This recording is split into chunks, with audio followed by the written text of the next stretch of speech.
31. oktoobrist kuni 12. novembrini kogunevad maailma riigid Suurbritanniasse Glasgow'sse, et rääkida kliimamuutusest. Järjekorras 26. ÜRO kliimamuutuste konverentsil ehk kliimakopil on fookus sellel, kuidas hoida globaalse temperatuuri soojenemine 1,5 kraadi piires. Selle jutusaatega püüame Eesti kopi delegatsiooniga konverentsil toimuva ka teieni tuua. Põnevad intervjuud, ülevaated ja loomulikult ka kliimaläbirääkimiste tulemused. Minu nimi on Ivo Krustok ja te kuulete kopipäeviku 3. osa. Selle aasta augustis avalikustas valitsustevaheline kliimamuutuste nõukogu ehk IPCC 6. kliimamuutuse aruande. Raportis selgitatakse, kuidas kliima muutub, milline on inimmõju roll, millised on teadmised tuleviku kliima kohta ning kuidas mõjutavad kliimamuutused sektoreid ja regioone. Arvestades aruande ajastust ja jõulisi sõnumeid, on sellel olnud oluline mõju praegu toimuvale kliimakopile. Vestlesin Taimar Alaga, kes esindab IPCC's Eestit raportist ja selle mõjust kliimaläbirääkimistele. IPCC's olen mina jätkuvalt Taimar Ala, Eesti Vabariigis Keskkonnaagentuuri direktor ja IPCC jaoks Eesti esindaja. Alustasime sellest, mida tema loodab, et liidrid kliimaraportist kopile kaasa võtsid. Sõnum oli hästi selge ja hästi ühene. Põhimõtteliselt see, mida on ju siin, nüüd võib öelda aastaid räägitud, mis IPCC iseenesest, eks ole, on ju sisuliselt esmalt teadmiste ja teaduspõhine lähenemine. Ehk et lugusid sellest, et teadlased räägivad ja teadlased hoiatavad, seda me oleme aastaid juba kuulnud. Ja põhimõtteline lühike kokkuvõte on see, et seoses kliima ja kliimamuutustega, kui me tahame, et meie elukeskkond oleks elamisväärne, oleks pidanud tegutsema hakkama juba eile. Väikese mööndusega, tehes veel täna midagi, võib veel päris hästi kõik lõppeda. Uurisin Taimarilt ka lähemalt, kuidas IPCC oma sõnumid üldse kokku lepib. No selline hästi omamoodi kindlasti hästi põhjalik, teistpidi keeruline protsess. Ega siis teaduses ka kõik ei ole must ja valge ja üks-ühele absoluutselt selge.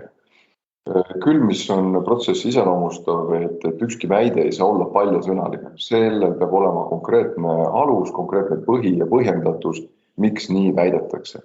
Ja muuhulgas IPCC, kes on siis kliima küsimusi ju väga pikka aega siin lahanud, kirjeldanud, prognoosinud. Olgu etteruttavalt öeldud, et IPCC iseenesest kui selline eraldi mingisugust ekstra teadust ei tee, küll aga, eks ole, ta kasutab teadjaid inimesi, kasutab teadlasi ja enne kõike selle jaoks, et need võtaksid kokku üle maailma loodud kliimateaduse ja teeksid sellest ühese kontsentraadi, mis oleks siis arusaadav ja üheselt mõistetav. Ehk teisisõnu see tähendabki seda, et teaduseks ei saa pidada midagi sellist, mida keegi kuskil sotsiaalmeedia kontol postitas, vaid vaadatakse nii, nagu seda tegelikult varasemaltki on tehtud, et üks teadusartikkel, see peab olema retsenseeritud, see peab olema avaldamine üks vastu võetud ja see ühtlasi tähendab seda, et ta on nii-öelda ka IPCC kõlbulik. Ja kui me võtame, kuidas see protsessina käib, siis ütleme viimase näiteks nüüd just selle aasta augustikuus välja antud, ma pigem isegi ütleks, et osaraporti või raport, mis siis rääkis kliimamuutuste loodusteaduslikust alusest või baasteadmisest, eks ole, et ka selle raporti kokkupanemiseks tegelikult töötati läbi rohkem kui 14 000 teadusartiklit, mida omakorda siis sünteesisid veidi alla 300 teadlasi. Et selline massiivne mahukas töö. Ja nüüd hetkes, kui see töö on, esmalt on siis tehtud teadustöö, siis on tehtud sellest valimi teadlaste poolt sünteesiraportid, süntees on kokku pandud, siis sisuliselt selle protsessi kuskil poole pealt on siis riikide osalus hästi oodatud kaasa rääkima. Ja nüüd ka, kui ma võtan seda peegeldan läbi enda rolli, või võtame siis pigem kõigepealt läbi organisatoorse vaate, siis IPCC ja näiteks siis praegu toimub COP26 et mis nendel nagu loomu poolest vahet on ideoloogiliselt, eks ole, ongi see, et IPCC-s ei tehta otseselt strateegiat ja kaugeltki mitte poliitikat. Ja see on see, mida proovime vägagi lahus hoida. Ehk kliimapaneel IPCC toodab teaduspõhise, teadmispõhise lähtematerjali koos sõltuvalt, kui see on asjakohane stsenaariumite kirjeldusega, mis parasjagu üks või teine teguviis kaasa võiks tuua, ja siis on juba käes nii-öelda poliitikute kord teha selle pealt valikuid, millist elukeskkonda antud juhul me siis tulevikus tegelikult näha tahame. Ja minu töö nüüd siis IPCC-s enne kõike seisnebki selles, et kuidas muuta see massiivne teadusandmest tegelikult selliseks, ütleme siis viisakalt, et kõik lihtinimesed saaksid ka enam-vähemgi aru, mida tegelikult on tahetud öelda võimalikult selgelt ja arusaadavalt. Ehk et selline on see peamine töö, mida seal riikide esindajad teevad. Tõsi, ma pean tunnistama ka seda, et eks siis inimestel ole ikka vahel kimbatus, nagu tahaks mitme tooli peal istuda. Et loomulikult IPCC-sse, eriti nende samadel istungitel on väga selgelt näha, kuidas nii-öelda ühed ja samad näod, et ühest küljest tahavad osaleda nagu IPCC-s ja siis tahavad osaleda jällegi kopitegevustes, poliitika kujundamise, strateegia loomes, eks ole, mis omakorda tekitabki sellise efekti, et väiksed ülekanded ja siirded tekivad ja ülejäänud seltskond peab siis mitte teaduspõhist teadust märkama ja selle välja filtreerima. Sellega ma siis tegeleme. Ühendkuningriik, kes korraldab seekordset koppi, on seadnud üheks keskseks eesmärgiks Pariisi leppe 1,5 kraadi eesmärgi elus hoidmise. Uurisin, kas IPCC hinnangul on selleks veel lootust? No kahtlemata meie novembri kaamuses, kui me sellist lootust ka endale ei lubaks, see oleks ääretult kurb. Lootust on kahtlemata, muidugi on. Et mul on olnud õnn ja rõõm selles IPCC töös osaleda juba päris mitmeid aastaid ja ma võin öelda ka seda, et varasemad raportid olid tõesti hästi mustades toonides. Ja tol hetkel me tegelikult, mitte et meie teadmised oleks oluliselt muutunud või midagi täiesti ringi pöördunud, ei, seda mitte. Vaid pigem tahetagi rõhutada seda, mis on siis see kõige dramaatilisem efekt, mis võib tulla. Nagu tüüpilised riski hindamised, et sa võtad ikkagi halvima võimaliku stsenaariumi ja sa hakkad sealt nagu edasi seda pilti looma. Aga mida me märkasime ja ma arvan, mis iseenesest on hästi mõistlik tähelepanek ja see suunamuutus pisut, et kui me oleksime tohutult karmid realistid ja näeksime kõike väga mustades toonides, siis on see lootusetu. Et siis põletame veel viimase nafta ja võtame elust, mis võtta annab ja las ta läheb niikuinii, eks ole. Ehk et ikkagi me oleme toonud välja ka täiesti tõenduspõhiselt võimalikud positiivsed stsenaariumid, mis on tänasel kujul esitatud ja vastates nüüd küsimusele, kas 1,5 kraadi stsenaarium on tõenäoline või mitte, siis kõige viimane teadmine täna on see, et paugu pealt elu maa peal me ei näe ette, et see lõpeks. Inimtegevust pean silmas, eks ole. Ehk siis teisisõnu see tähendab, et 1,5 kraadi soojenemise, mis iganes stsenaariumi me vaatluse alla võtnud, me ületame. Ehk et me seda ületame, küll aga parimatel juhtudel ja see on nüüd see koht, miks me siis üle Euroopa, üle maailma räägime kliimaneutraalsusest ja selle saavutamise väga kiiresti peaks seda saavutama. Ehk et kõige paremate stsenaariumite puhul on siis teoreetiliselt ette näha seda, et kui me nüüd käesoleva sajandi keskpaigaks oma 1,5 kraadi eesmärgi ületame, siis kui hästi läheb, siis sajandi lõpuks võib-olla me näeme temperatuuri kõvera pöördumist langustrendile uuesti.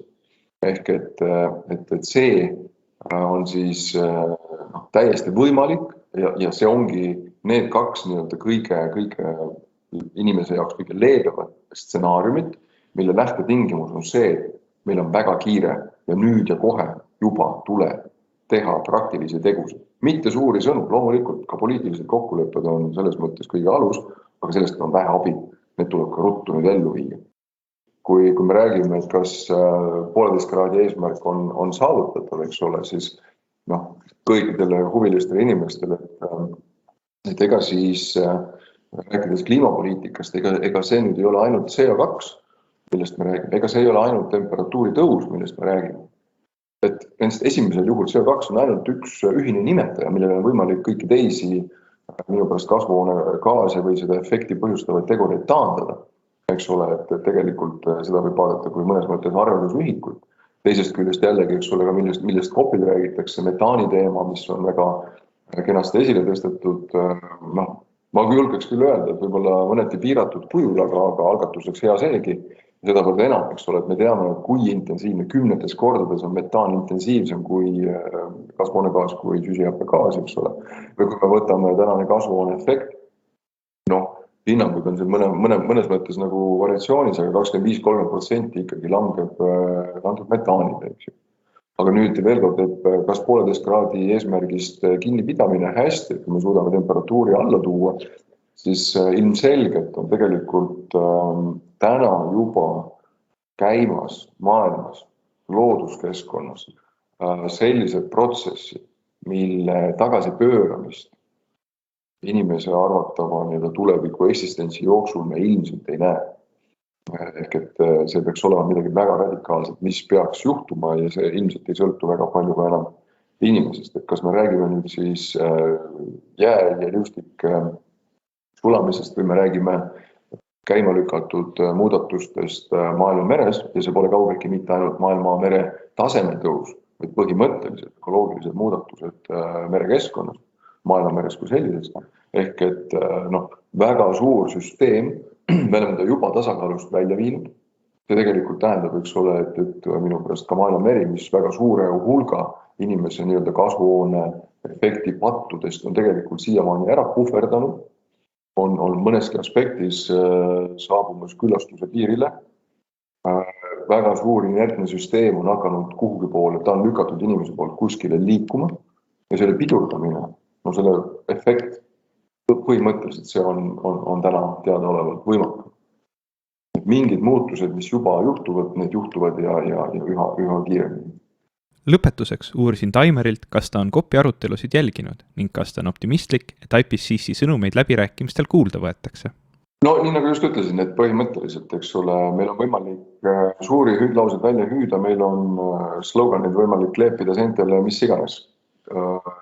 Päris tõde selgub siis, kui me hakkame kõike seda ellu viima. See, mis täna on COP-il, mis on nädala jooksul tehtud ja ikka loomulikult jälgin sõnumeid ja arutelud, otsused, kohustused, eks ole. Ma arvan, et liikumine on õiges suunas ja see, kas IPCC-t on sõnumid kaasa võetud, siiamaani võib öelda, et on küll, loomulikult on. Et ju räägitakse õigest asjast, aga nüüd ongi äärmiselt kriitiline, et hästi on vajalik saavutada kokkulepped, aga siis tuleb minna tegudele ja kiiresti. Te kuulasite Eesti COP26 delegatsiooni taskuhäälingut COP-i päevik.